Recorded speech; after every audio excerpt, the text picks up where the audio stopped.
sun. So where's the source of this pleasure that we experience? It's Krishna. Krishna, or God, his business is enjoying with his devotees. That's all he does. He engages in these eternal pastimes of love in the spiritual world with his devotees, his pure devotees. And everybody else is stuck here in the material world. So we see this all the time, that the people who are stuck in the material world, they have to make up some story to justify why they're in such a wretched condition of life. So they make up this story that, oh, matter can create itself independently and there's no need for God, or there's no need for any spiritual world or any of that stuff. That's just a myth. It's just a myth for less intelligent people so that they have easy answers to all their questions. Well, why not take the easy answer? Why should we take the hard path? Like the impersonalists. They say, oh, bhakti. Bhakti is just for less intelligent sentimentalists who want the easy path. Well, why not take the easy path? What's wrong with that? Why do you make it so hard on yourselves? Because then you can justify it when you fail. Will fail because the path doesn't lead anywhere. Well, right. The path of the impersonalists, Krishna says their only gain is the hard labor that they expend in trying to follow it. All they gain is their hard work. So then they can say, I worked so hard. Yeah, right. You get your gold star. That's about it. But you don't get the actual object of spiritual life, which is realization, liberation.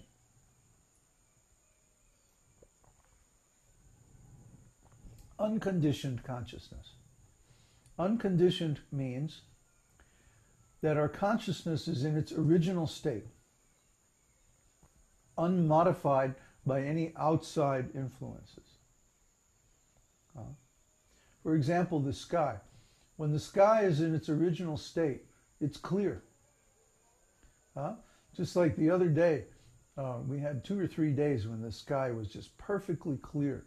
You could go up the hill and you could see all the way across the lake, with perfect clarity.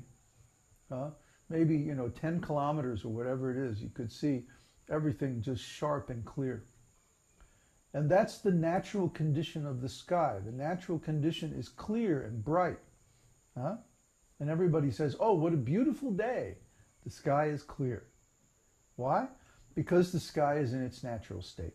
Similarly, our consciousness. When our consciousness is in its natural state, it's bright and clear. It's unlimited.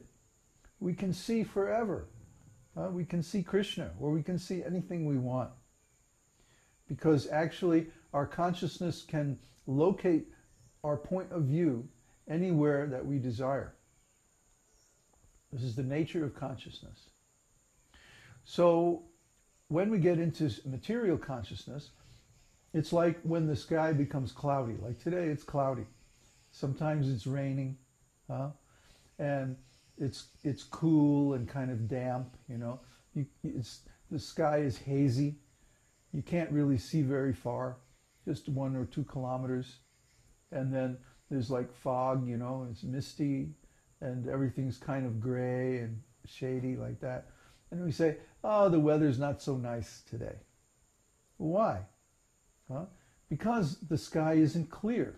There's something in the way. There's something covering our vision. So we can't see very clearly.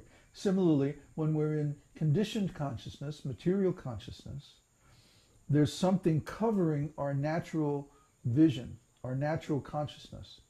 Like the clouds in the sky cover the sun. Actually, they don't cover the sun, they cover our eyes. The sun is never covered by the clouds. The sun is always shining brightly. So Krishna is always there, self-effulgent, self-manifested, self-evident, self-revealing, unconditional. He's supporting everything, creating everything. He's the designer. He's the source of all the pleasure. He's the source of everything.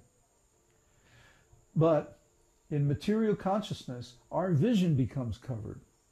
And so we can't see Krishna anymore.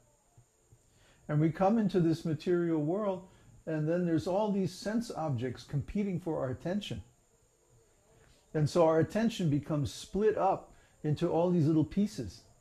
And this is also unnatural, because consciousness, when it's all concentrated on one object, is naturally a source of pleasure. And when our consciousness is divided up into little pieces, then it becomes an irritation. We feel there's something wrong. Well, what's wrong with you today?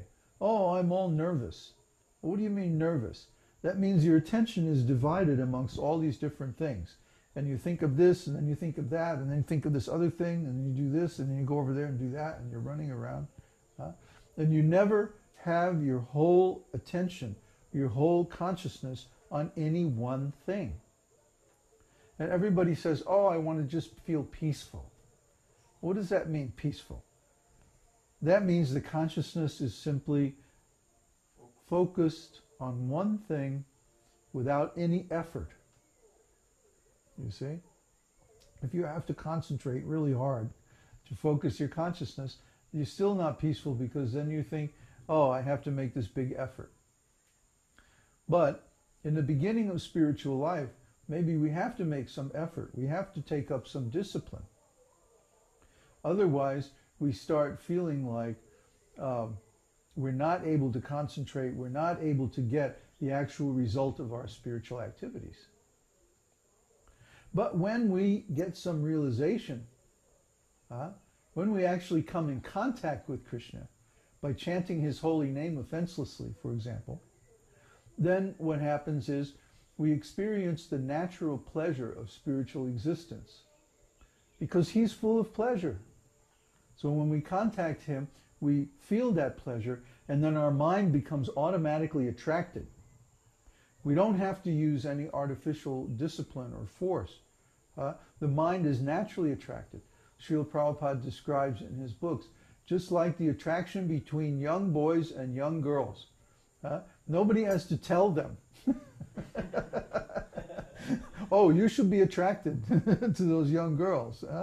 The young boys are automatically attracted, and the young girls are attracted to the young boys, because there's some natural force bringing them together. They appreciate one another's beauty and their qualities and so on.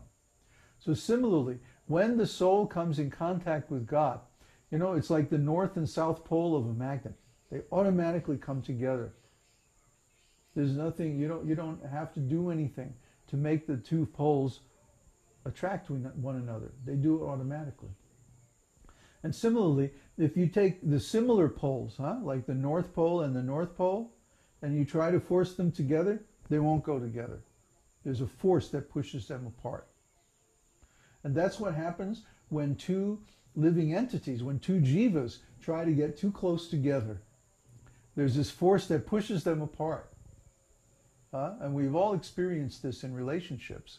We want to be close to somebody, and then when we get close to them, and the closer we get, the worse they look. So, you start to see all their bad qualities. And it's like, oh, why was I ever attracted to this person? And unfortunately, by that time, then we also become dependent on them and conditioned by the relationship, and then it becomes like hell. So we don't want those kind of relationships. It's better that we have relationships where we're a little bit apart, but our main relationship is with Krishna. Not that we don't have to have friendships, or not that we don't have to love people, but that our love is on the basis of our connection with Krishna. We're not saying, oh, I love you because you're so wonderful. Well, Well, maybe you have some good qualities, but everybody also has some bad qualities too. But if we love Krishna, Krishna has no bad qualities. Even his bad qualities are good qualities. Like him, he steals sometimes, huh? He steals the butter and yogurt from the neighbors. But when he does it in such a way that it increases their attachment for him. See? Or sometimes he steals the gopis' clothes. Or he plays pranks on them, you know. They're on their way to sell the butter and yogurt in the town. And they're carrying the jars on their heads, huh? And then Krishna and his friends are hiding in the bushes, and they jump out all at once and scare them. You know, they say, "You have to pay us a toll, huh? This is our road. You have to give us part of the money that you got from your milk, or you can't